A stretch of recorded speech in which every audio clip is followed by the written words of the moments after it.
They call it adversity, I call it opportunity. They call it weakness, I call it strength. They call me disabled, I call myself differently able. They see my disability, I see my ability.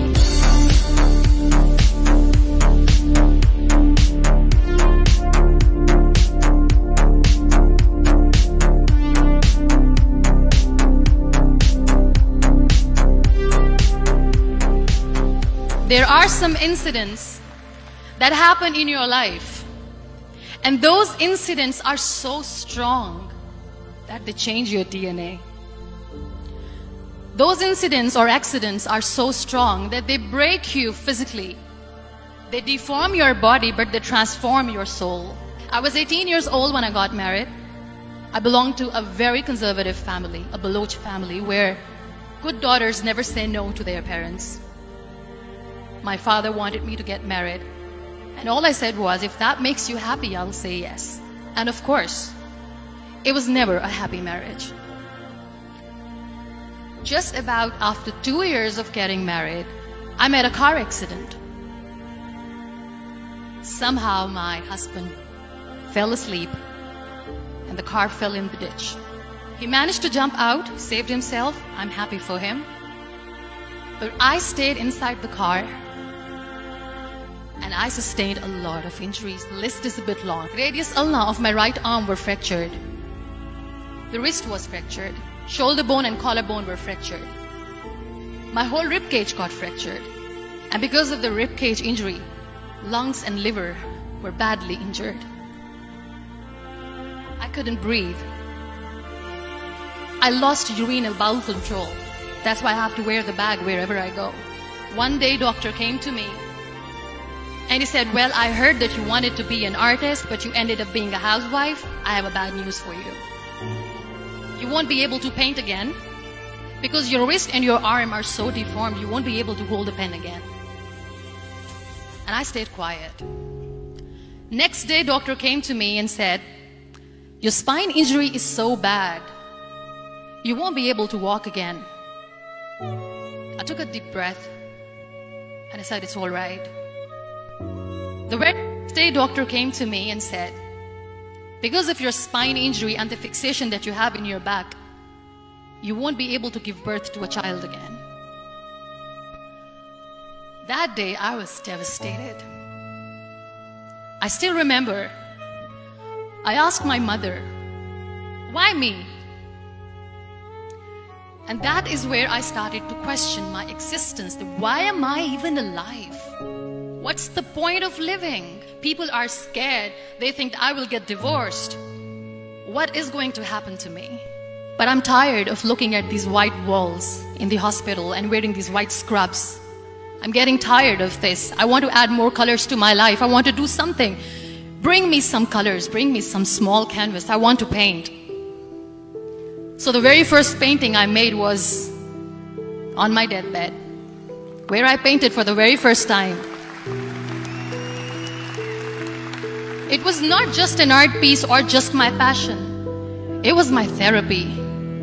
And then I was discharged and I went back home. And I went back home and I realized that I have developed a lot of pressure ulcers on my back and on my hip bone. I was unable to sit. There were a lot of infections in my body, a lot of allergies. So doctors wanted me to lie down on the bed straight for not 6 months, for not 1 year, for 2 years. I was bedridden. That was the time where I realized how lucky people are, but they don't realize. After 2 years and 2.5 months, when I was able to sit on a wheelchair, that was the day when I had the rebirth. I saw myself in the mirror and I talked to myself.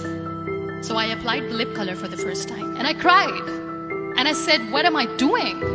A person on a wheelchair should not do this. What will people say? Clean it up. Put it again. This time I put it for myself because I wanted to feel perfect from within. And that day I decided that I'm going to live life for myself. I am not going to be that perfect person for someone. I am just going to take this moment and I will make it perfect for myself. That day I decided that I'm going to fight my fears.